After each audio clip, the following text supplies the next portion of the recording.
Good day. My name is H.B. Charles Jr. I am the pastor of the Shiloh Church in Jacksonville, Florida, the author of It Happens After Prayer, and I write a blog that can be found at www. Hey. There's a hum or something. Yeah, there's something buzzing up here. There's some kind of hum. What did he say it is? Huh? Okay. Okay. Because it was kind of coming up. Yeah, it was coming up. It freaked me out. All right, here we go.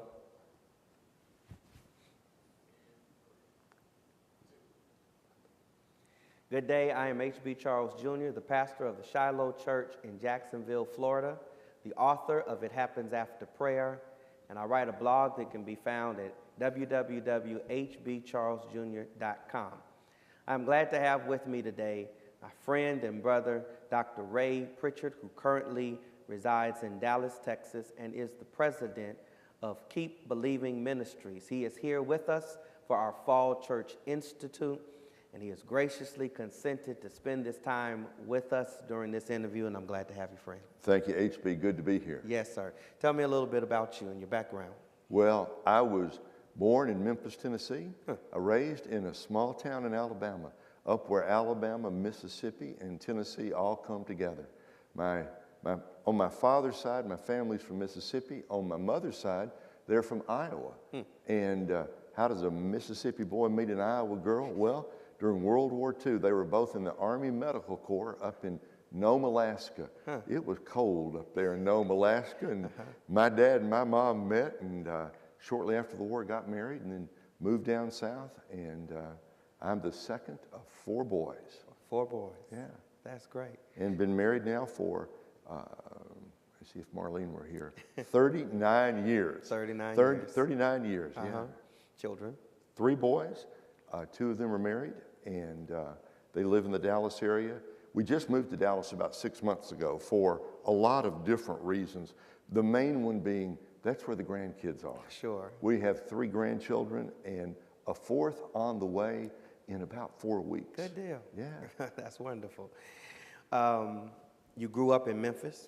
Well, I was born in Memphis and raised in a small town in Alabama. Alabama. Did you have a religious upbringing?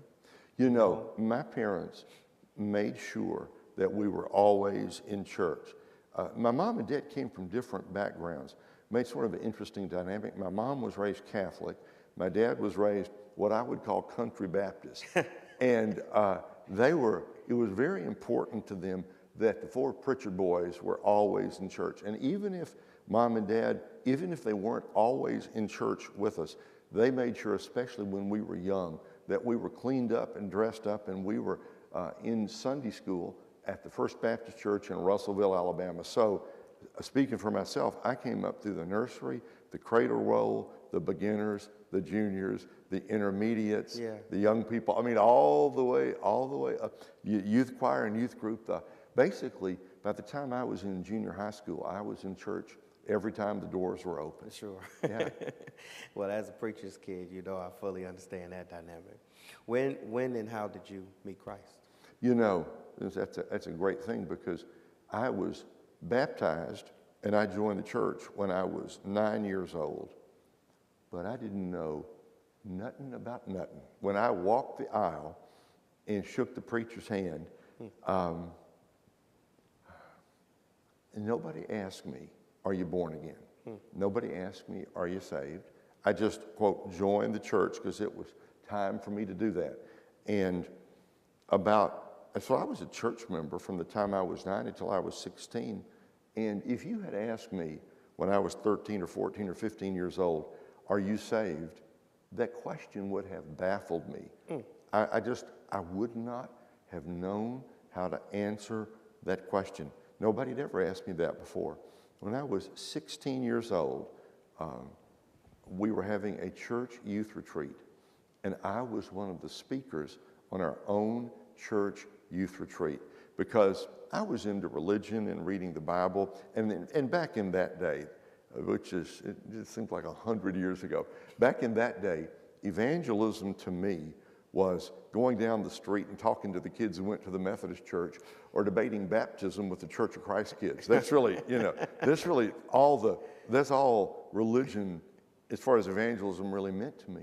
And I was actually one of the speakers on the retreat. And I preached a totally forgettable message at that retreat, which thankfully, that was before the age of tape recorders, so it's vanished into thin air. But there were some young people on that retreat from a very strange group that I had never heard of. And when I say the name of this group, people will go, well, that's not strange. Well, in Alabama in 1969, nobody had ever really heard of this strange group called Campus Crusade for Christ. Did not know who they were. And some young people, college students from the University of Alabama, came to that youth retreat. And they weren't very polished, they weren't very slick, but they got up and they talked about knowing Jesus personally. And what I now know to be the conviction of the Holy Spirit, which I didn't know then, I was just baffled. I'd never heard anybody talk about knowing Jesus personally. And somewhere along that weekend, I remember thinking, whatever they've got, I don't have. Yeah. I've got some kind of religion, but they've got something different. And it bothered me and bugged me and troubled me. And so on the Sunday afternoon after the retreat was over, you know how some little moments in your life are just frozen in your mind? There's a moment frozen in my mind. It was 5:15 p.m. on Sunday, June the 21st, 1969. It was right after my junior year of high school. Retreat was over. I remember going outside my house, sitting on the concrete steps, and I prayed the only prayer I knew how to pray. It was one sentence. Jesus, if you are real, come into my life. That's all I said. Jesus, if you are real, come into my life. I don't know how to explain this other than to say, he was, he did, and I knew it. I didn't hear the angels singing, but I knew something had happened to me. Yeah. I walked inside my house, still by myself, and I just flipped my Bible open. And I was just going to read whatever I found, which can sometimes get you in trouble, but I managed to open it up to 1 John, which I would find later is a great book to read if you've just come to Christ. And I read the book of 1 John, and it says, he that has the Son has life, and these things are written that you may know that you believe in the name of the Son of God, that you can know you're a Christian. And that began a spiritual journey with the Lord that is still real and still true and still ongoing in my life 44 years later. Praise God. That's a great testimony. That is a great testimony. So this happens when you're 16 years old. Right. What are the next couple of years like? You are finishing high school.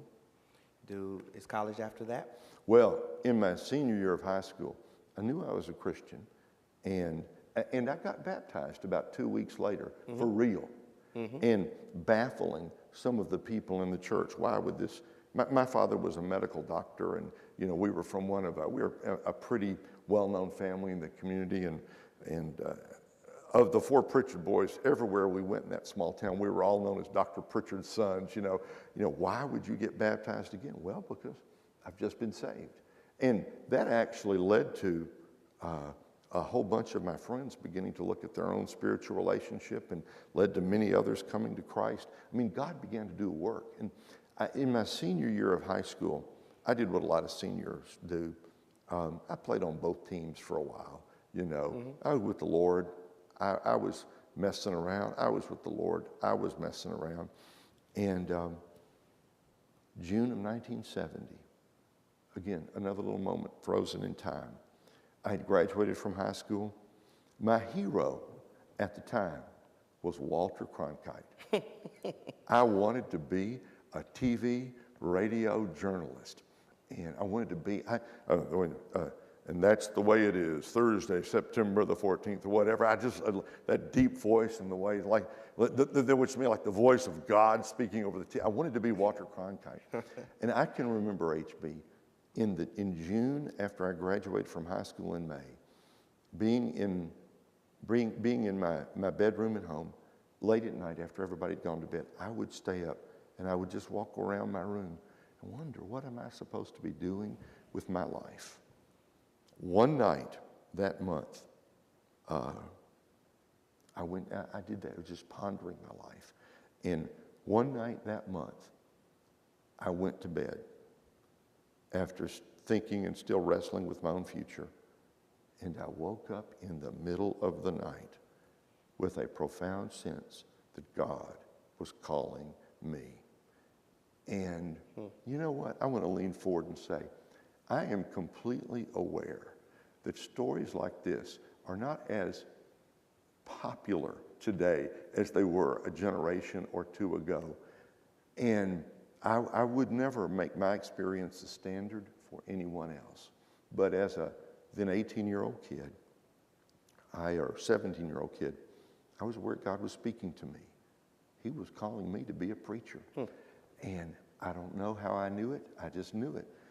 And I said, okay, Lord, if you want me to, I'll be a preacher. Rolled over, went back to sleep, and in the morning knew I had settled an important issue with the Lord. So if somebody says to me, do you believe God still calls people to the ministry today? I say, yeah, He called me. Yeah, absolutely. I don't say to anybody else, you need to have an experience like that. I just say, that's what God did for me. He made it clear when I was 17 years old. This is the path, walk ye in it. Yes.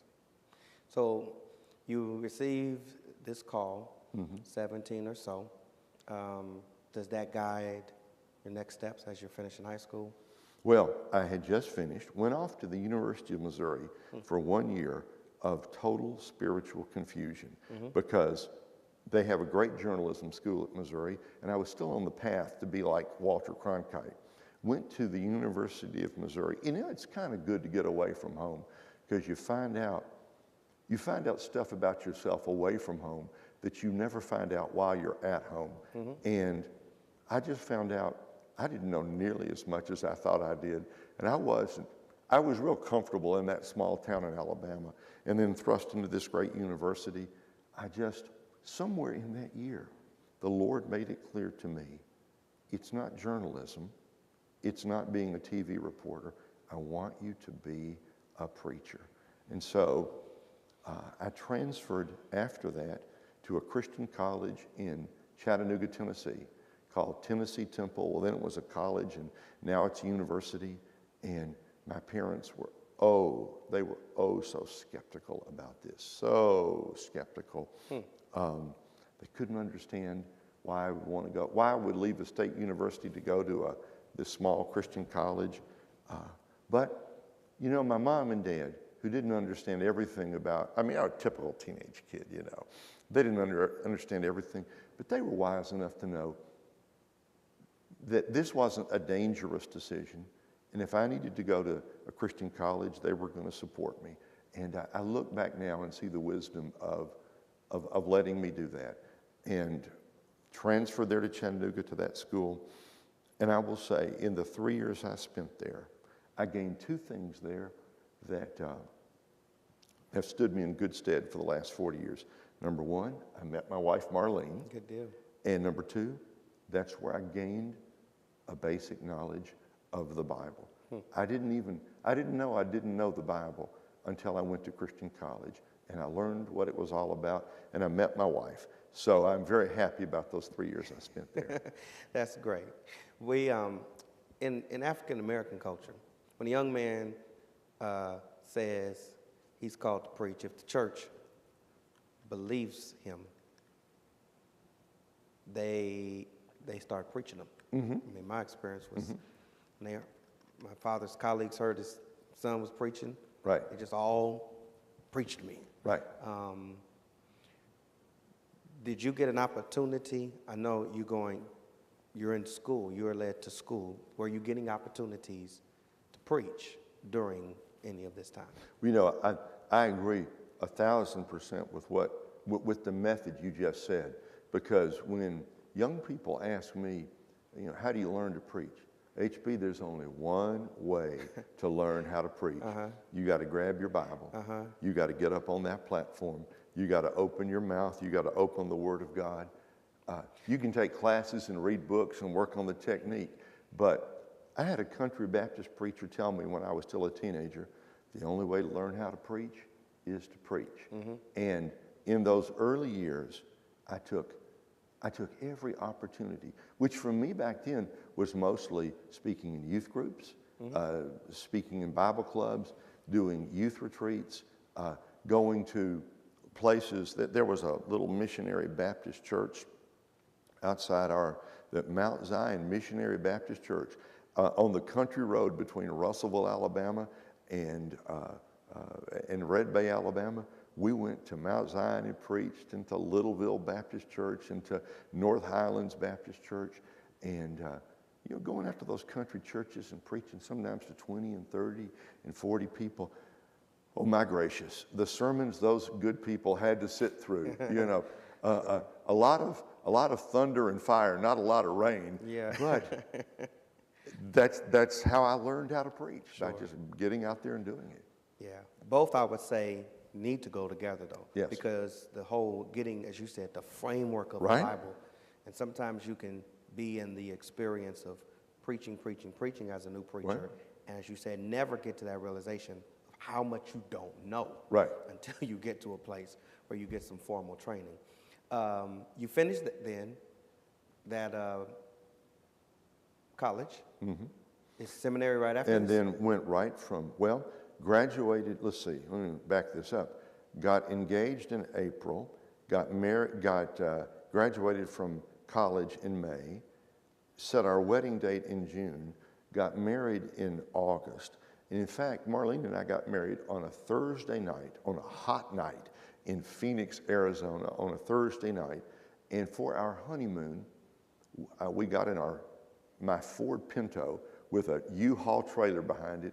And for our honeymoon, we drove from Phoenix, Arizona, back to Dallas, Texas, where the next Tuesday I started my first year at Dallas Theological Seminary. I don't recommend that plan to anybody else. Looking back, that was not the wisest thing to do, but we survived it. Yeah. Why Dallas Theological? What made you pick that particular school? I was raised Southern Baptist, and back in the early 70s, the great conservative revolution had not yet taken place. You didn't have Paige Patterson at Southwestern, you didn't have Al Mohler, you didn't have Danny Aiken. I mean, all of that was to come in the years since then. But at that time, the Southern Baptist seminaries were, let's just say charitably, they were going in a completely different direction. I've always been conservative in my approach to the Bible. I wanted a place where I could learn the Word of God, where I could learn theology, where I could learn how to preach. And there was I had never heard of Dallas Seminary growing up, but there was a fellow by the name of Dudley Lynch who is now in heaven. He was a Cumberland Presbyterian preacher, bivocational. Dudley preached out in the country at a Cumberland Presbyterian church, and he ran a diner in our small town where you could go and get Lynch burgers, the best hamburgers in town. And he was one of those guys in the ministry who just would shepherd young people, particularly guys. We were drawn to Dudley Lynch because he would talk to us about the things of the Lord. He would encourage us. And he showed me a theological journal back in the early 70s that had names like John Walvoord and Charles Ryrie and Dwight Pentecost in it. And I didn't know who these people were. But I read that stuff and I said, man, they understand the Bible. If I go where they teach, maybe I can learn to understand the Bible the same way. Yeah. So really, through that influence, got married, and off we went to Dallas Seminary. Spent 4 years there. At this stage, you mentioned this brother who is pointing you in some ways. Any other early influences on your preaching? Oh yeah, I got to give a shout out here to my father in the ministry, Ed McCollum, who again now in heaven. But HB, you and I both believe in expository preaching. We believe in taking the Word of God and using it as the basis, as the text for our sermons, and bringing the message out from the Bible, not taking the message and then forcing the Bible into it somewhere. I wasn't raised in that tradition. I was raised in the tradition of just more topical kinds of sermons.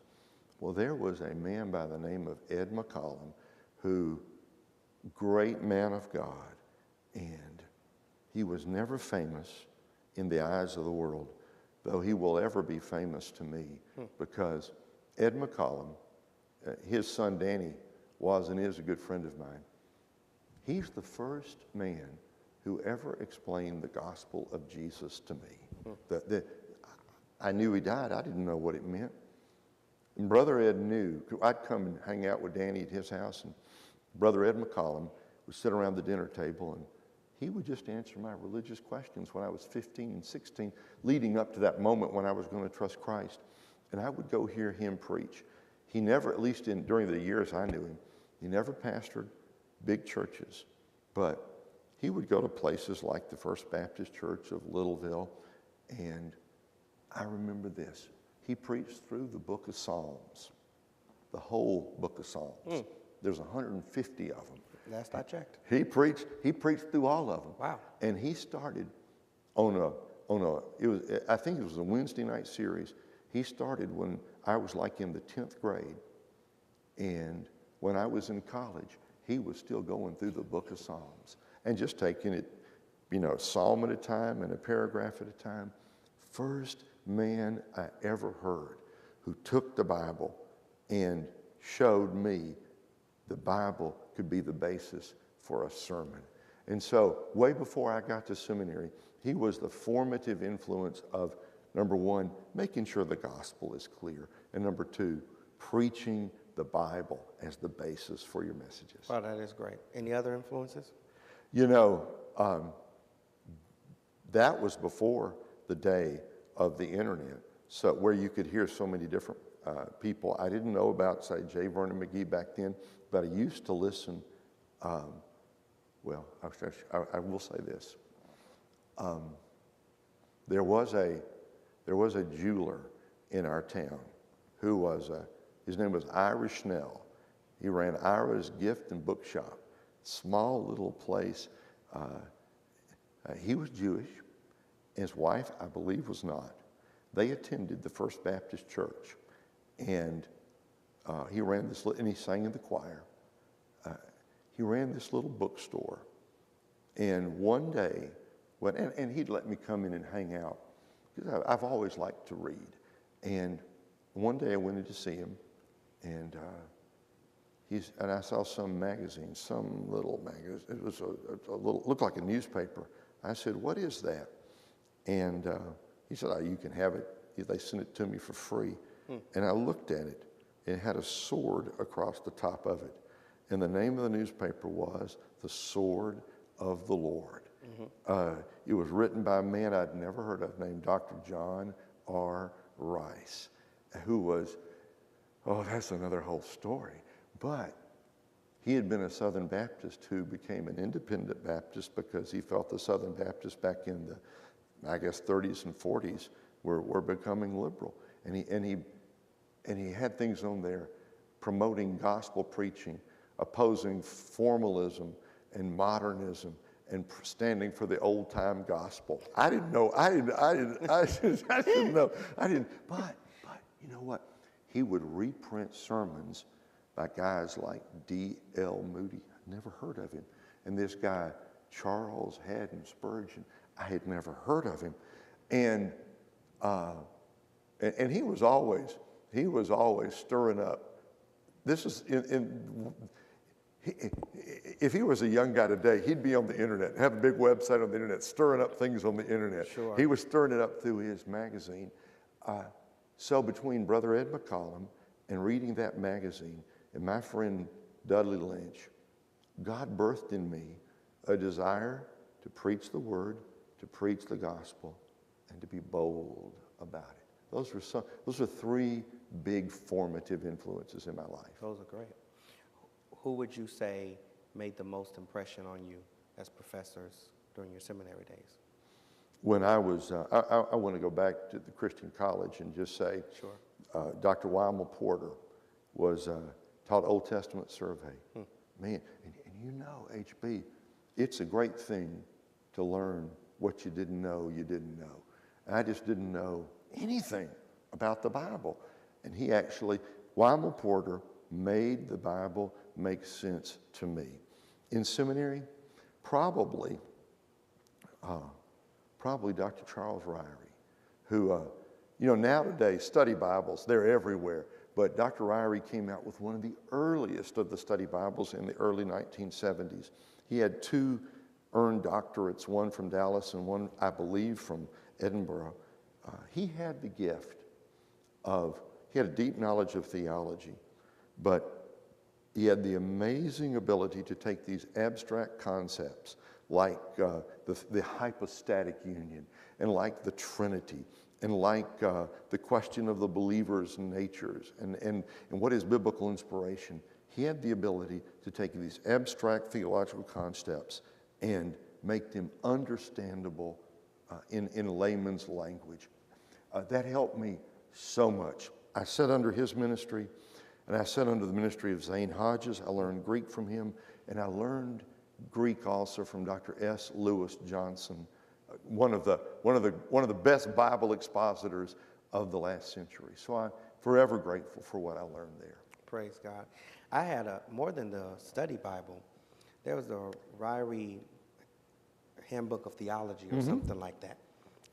Basic theology. Basic theology. Right. I mean, I kept that next to me in my early years of preaching. And Well, I mean, it just helped me with a framework of these things, and it just was so clear. Anyone can take an abstract concept and make it even more difficult to understand. Anybody can do that. Yeah. And I know some people, very learned people, who are very good at making the difficult almost impossible. It's a great gift if you can take the difficult or unclear and at least make it understandable. And that, Dr. Ryrie, in that book, Basic Theology, that's the kind of book, a preacher could use to put together a Sunday night series or a Wednesday night series on Bible doctrine. Yeah, yes, it's very accessible, very clear, very sound. You know who else, and just jumping to the modern day, I think of R.C. Sproul, who is, I think Dr. Sproul is one of the most learned men in our day. But you pick up Dr. Sproul's books in his own way, coming from his own theological viewpoint. He has, in fact, watching him too, I see that same thing in R.C. Sproul, a man with all this erudition, and yet he'll tell a story and he'll tie it into church history. And when you come to the end of it, you truly have learned something, but you don't feel like you've been overwhelmed by somebody's heavy scholarship. That's a gift, HB. Yes. A real gift. It is a gift, but it is also something that every preacher needs to work at so that you're not a data dump. That's right. That's right. Dumping all the stuff that you've learned from seminary or your week from study, and you are over the congregation's head. Yeah. It's one of the things I appreciate about your preaching. It's obvious you have wrestled with the meaning of the text, but there is a clarity and an accessibility to it, which is just important in preaching, not a giraffe in the pulpit that starves the sheep, People ask me for my theology of preaching. Well, I got it from Dr. J. Vernon McGee, through the Bible. Let's get on the Bible bus, and great, he would go through the Bible in 5 years, and though he's been dead now for over 20 years, maybe 25 years, to this day, around the world, the #1 Christian radio voice around the world today is J. Vernon McGee, because he had that ability to just take concepts from the Bible and make them understandable. Dr. McGee said, and this is what I try to follow, Jesus didn't say, feed my giraffes. He said, feed my sheep. Put the hay down on the bottom shelf where all God's sheep can get to it. And I think it's pretty good advice for preachers. Very good advice. So when you finish seminary, I'm going to talk us forward if I can. Sure. When you finish seminary, your first church, you've had 3 pastorates. Right. The first was in Los Angeles. Los Angeles. Is this This is after seminary. Right. How do they find you? How do you find them? Well, in that day, churches looking for a pastor would write or call Dallas Seminary, again, pre-internet days, and any openings that of churches that contacted the seminary would be placed on a board, a bulletin board. And really, the way it worked was, and there would be a bulletin board with 15 or 20 or 30 openings on it, and if you were interested, you just wrote your name down on that piece of paper. And so I wrote my name down on a bunch of places, and none of them contacted me except for this little tiny church, a Swedish covenant church in Downey, California, contacted me and said, would I come out and be their pastor? You know, one of the things I learned, Marlene and I had 5 wonderful years out there, and our first 2 boys were born out there. Things they don't tell you. Yeah. In January of that year, which would be 1978, the church had gone down and down and down, and it was down to about 40 people from being, I think at its height it had been 200 or 300 maybe, and they had gone through some difficult times. And in January of that year, the church voted, if we don't have a pastor by the end of June or early July, we're going to close our doors. They neglected to tell me that fact. Wow. I had no idea that the church was on life support. Marlene and I moved out there in early July. And looking back, I now see that the 5 years we spent out there, in hospital terms, we were doing emergency room care on that church that was just almost, they told me, we found out later how close they were to closing their doors. They had about 40 people when we went out there. And these were blue collar people. They were truck drivers, and they were welders, and they were pipe fitters, and salt of the earth people. I learned how to preach out there. I made any number of mistakes, but those people really loved us. Really, it didn't matter to them. I was still green behind the ears. They were happy to have a pastor. I was happy to have a church to preach at, and spent 5 years out there. Howard Hendricks used to say, it takes, seminary is good, but it takes 5 years to get over seminary. And that's about true. It took me about 5 years to get over seminary and get used to life in the trenches. And we did that out in the church in Los Angeles. And we went through good times. It really didn't go through any bad times out there. It was just a lot of learning how to love people, and how to do a business meeting, and how to get to church. And there was a time there where at one point we didn't have a secretary, where Marlene would type it up, and we would run it off on an old Spirit duplicator. I would go to the church. I would unlock the church. There was a point there where she was playing the piano for the church. I mean, it was just, those weren't bad days. You look back and you go, those are really exciting days, because you had to show up, because I was the one who was going to open up the church. And those people in that church, they loved us and supported us. And I'm happy to say, whatever emergency room care we gave them worked, because the church is still in existence. It's changed its ministry style somewhat over the years, but it is flourishing today. So I'm really happy about the 5 years we spent there. Praise God. So how do you get from LA to Dallas? I knew and had a sense that we had done what we had come to do. We had helped the church through as much as we could do, and contacted the seminary. I was invited through their placement office. They put me in contact with a group of people who were starting a new church in the Dallas area. And they called me back as their first pastor. And so I went from a church that was blue collar and Los Angeles, sweet people, and had been around for a while, to a brand new up and going. We would say today, a group of yuppies trying to start a church, very much tied into the seminary. And there was a period, I spent over 5 years there. There was a period there where I had 25 seminary students and 5 seminary faculty people listening to me every Sunday morning. And so went from one kind of church in LA to a completely different church situation in Dallas. And you were there for how long? About 5.5 years. 5 years. So it's a direct transition from LA's pastorate to the Dallas pastorate? It was a shocking transition. Yeah, it was a shocking thing. Let me just say, in the interest of compressing time here, I've been in the ministry 40 years, roughly. The highest highs and the lowest lows I ever had were in that church in Garland, Texas. When it was good, it was really good.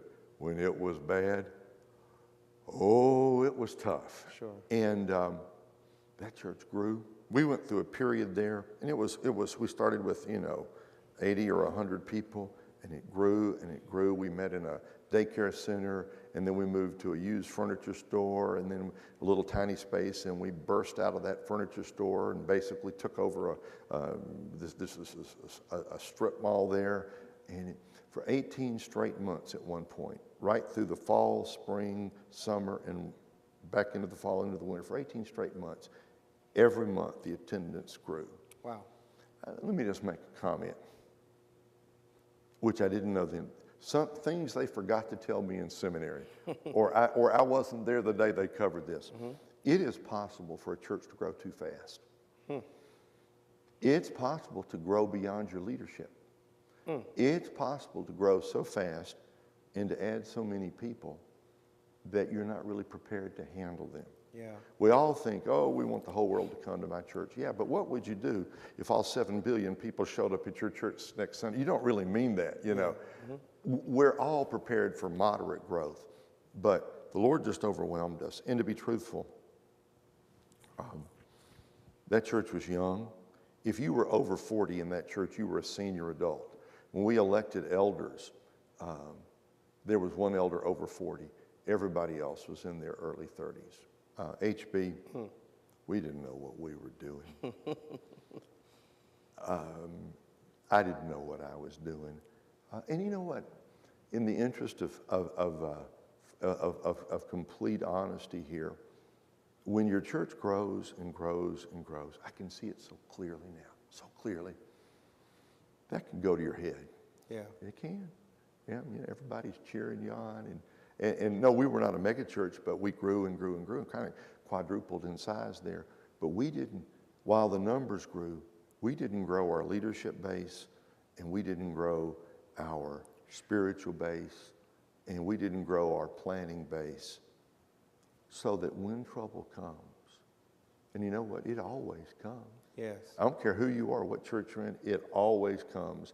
And it started in that little church, which was not so little anymore.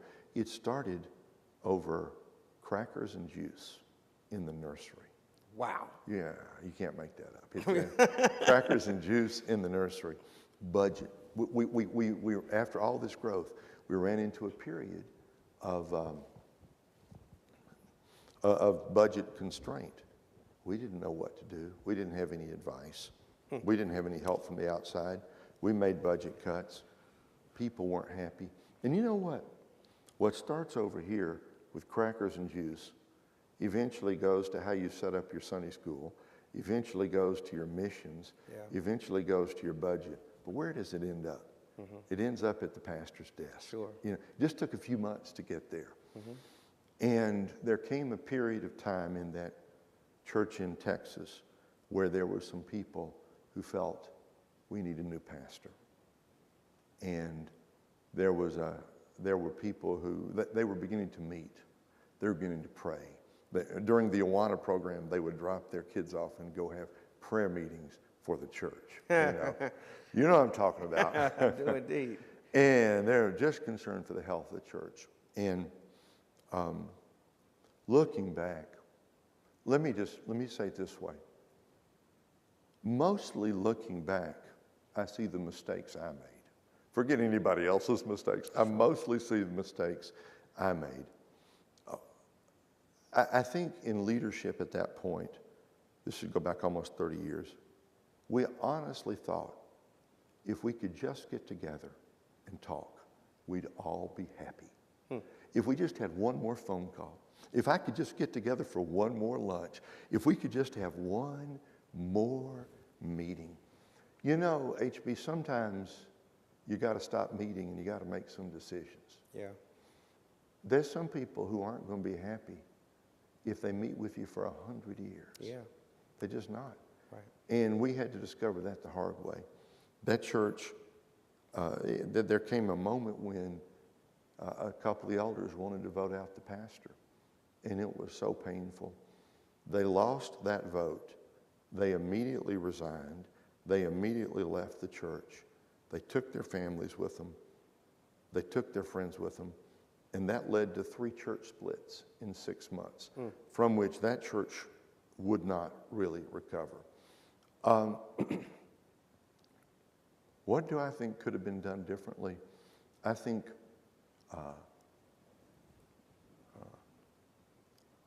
if they had had a wiser pastor, if we had been surrounded with some older leaders, if we had had more wisdom and had faced the problems earlier instead of trying to talk them to death, because if we just keep on talking, everybody's going to understand. Well, in the end, they wanted a different pastor and a different church. When they couldn't get it, they left, but they left the church so crippled we couldn't go forward. And boy, HB, it's a painful thing to have somebody look you in the eye and say, I don't think you're qualified to be a preacher. Wow. Somebody said to me, still remember this, you know, maybe you could pastor a little church out in the country, which was a disparaging comment about country churches anyway, but you're not really qualified to do something here in the city. And you can say that kind of stuff doesn't bother you, but it does. Let's just say this. God had a lot of work to do on his servant. Yeah. And he was going to do it. Yeah. And he had to bring me to the place where I would say, Lord, I don't have to preach anymore. I don't even have to do this anymore. If you want me to do something else to take care of my family, I'll do it. He brought me down about as low as I've ever been. And I made a few mistakes along the way. I made a few mistakes that sometimes when you're under pressure, you don't have to say everything that's on your mind. we can just leave it right there. Yes, sir. When it's under pressure, you don't have to say everything that's on your mind. Yes. And I learned that the hard way. Yeah. And but that was all part of God's breaking process. Because if you said to me, when have been in the last 40 years the periods of your greatest spiritual growth? I would say there have been 2 that have been very obvious to me. One was in the first year of our marriage, because 6 weeks after Marlene and I got married in 1974, suddenly, my father took sick and died. He was a doctor. He made other people well, but he took, the old phrase, took sick and died, plunged me into a state of confusion and grief that took me a long time to come out of. And yet now I look back 40 years later and see God was doing something in my life. Then you run the clock about 15 years later or 14 years later, and the stuff that happened in Texas, painful though it was for my own good.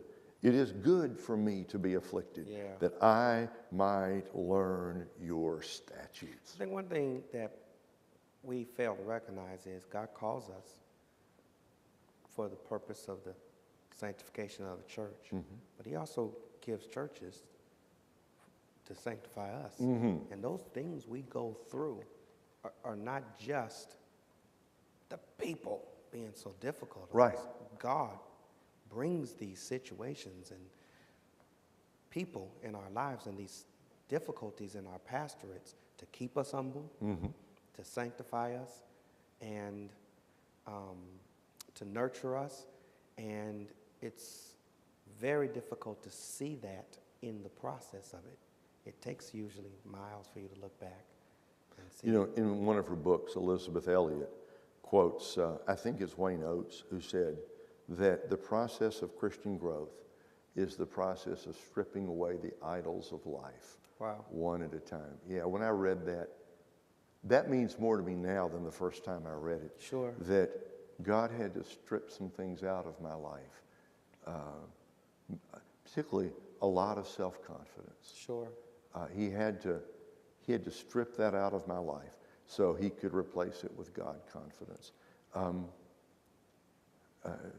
You know, you look back, I look back now and think about Philippians 1 and 3. Yeah. That I thank my God upon every remembrance. And I remember those people that were whipping me up really good as a young pastor. But I look back and thank God for it. That's right. Now. That's It's right. not the selective, I thank God for this, that, Right. and the other. I don't just thank God for the people who made me feel good. Sure, sure. But you go back and you say, it had to happen this way. Yes. Hast thou not seen how his desires ere have been granted, your desires ere have been granted in what he ordaineth.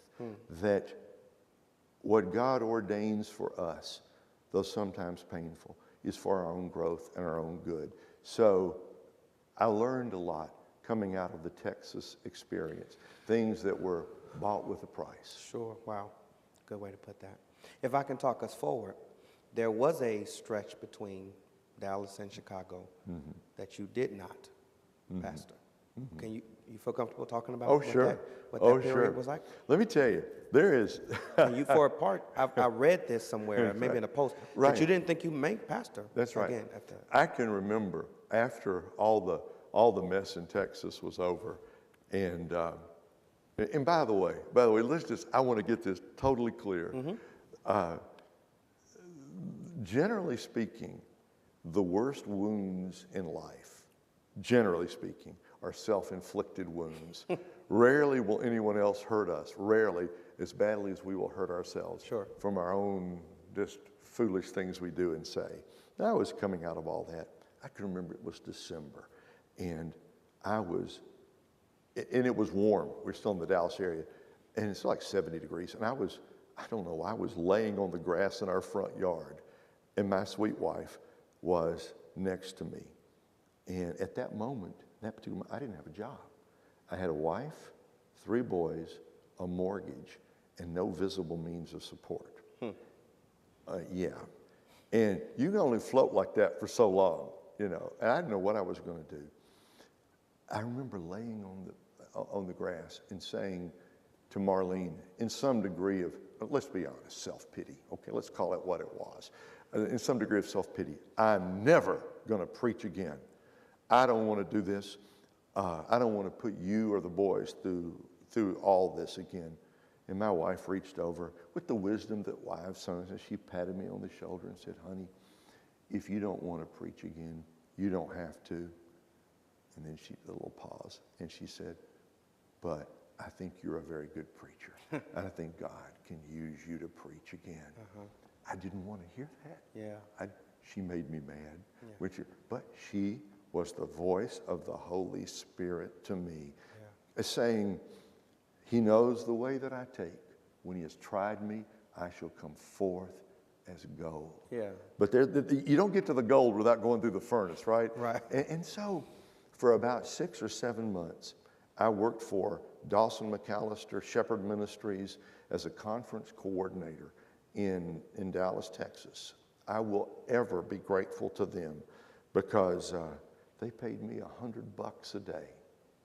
And I kept my family alive on $100 a day, making phone calls and helping plan these big youth conferences around the country and beginning to get my feet back under me. And you know what? Every once in a while, my wife, she doesn't do this very often, but every once in a while, my wife, who is a woman of infinite patience, but not, infinite but not unlimited patience, she will look at me and she will say, honey, I love you, but it's time to grow up now. Yeah.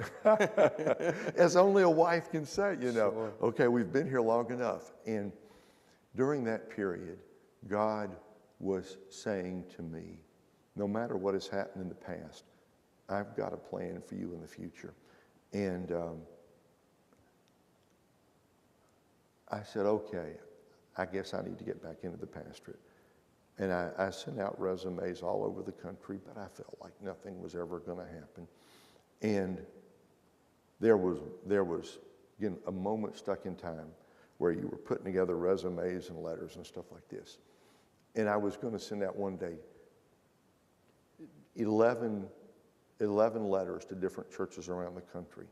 And I had miscounted. And I somehow had an extra one. And there was this church in a place called Oak Park, Illinois. I didn't know where it was. I'd never heard of it. And I remember holding the letter in my hand because I had an extra one. And I was going to just toss it because I wasn't going to go to any Illinois. I wasn't going to go up around Chicago. I was a Southern boy. I held it in my hand, and I was going to toss it. And I remember going, and I just tossed it on the stack.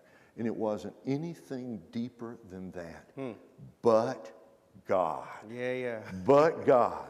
He used, I was a reluctant Jonah, but God. And I was to find out later, the church in Chicago was a great church. They'd been without a pastor for 3 years. They had gone through 125 different pastoral candidates. And they had just called a man. They'd been working with him for 6 months. They had just called him. They thought he was going to come. At the last moment, he said no. And because they'd been working with him for 6 months, the trail had grown dry on the 125 others. They didn't have any prospects. And the pulpit committee met in they told me later, great dejection, when over the transom came this letter from this kid down in Texas. And they just looked at it and they went, we're not going to call a guy from Texas to come up here to Chicago, but it had my name on it. But God. Yeah. If that, honestly, HB, if that letter that I sent, if I'd sent it a week earlier or a week later, I would never have gone to that church. But God knew that at exactly the right moment, it came in. I'll tell you this, I went up there to preach for a trial Sunday. And I did not like it. I thought Chicago was too crowded, too dirty, too cold, too old, and I thought the people weren't friendly. I didn't like anything about it. But I got up to preach that day, and I don't know how to explain this, but God gave me the heart of the church. Even before my candidating Sunday, he gave me the heart of the church. And I didn't even want it, but he gave it to me because he's sovereign. Yes. And reluctantly, I accepted. I told the people, because they were kind of divided over a lot of things. I said, I won't come without a 90% call. And the pulpit committee said, well, you're not coming then. The Apostle Paul couldn't get a 90% call to this church. And when the vote came, they got what was for them a miraculous 94% of the people voted that I should come. Wow. Honestly, I felt like Jonah, backed into it, thrown overboard, spit out. Yeah. You're going to Nineveh, son. Yeah. And off I went to, you know what I mean? How long was the interval between Dallas and Chicago? It was about 9 months, 9 or 10 months, I guess. And honestly, I want everybody to know who's watching this video, I'm not overpainting anything. I am not overpainting anything. I was a reluctant Jonah. But you know, as the old song says, he doesn't make you go against your will. He just makes you willing to go. He shut all the other doors. Yeah. Son, you better go up to Chicago. You got to feed your family. Yeah. And off we went to Chicago. And from the very first day, God not only gave me the heart of the church, but opened unbelievable doors for ministry through Moody Bible Institute, through Moody Radio. My name became known across the Chicago area, and my family was there with me. And the greatest years of pastoral ministry unfolded in front of me in a place where I never dreamed I would ever go. I give not just all the credit to God, but I say sovereign God. Sovereign God put me where he wanted me to be and blessed me in spite of myself. Yeah.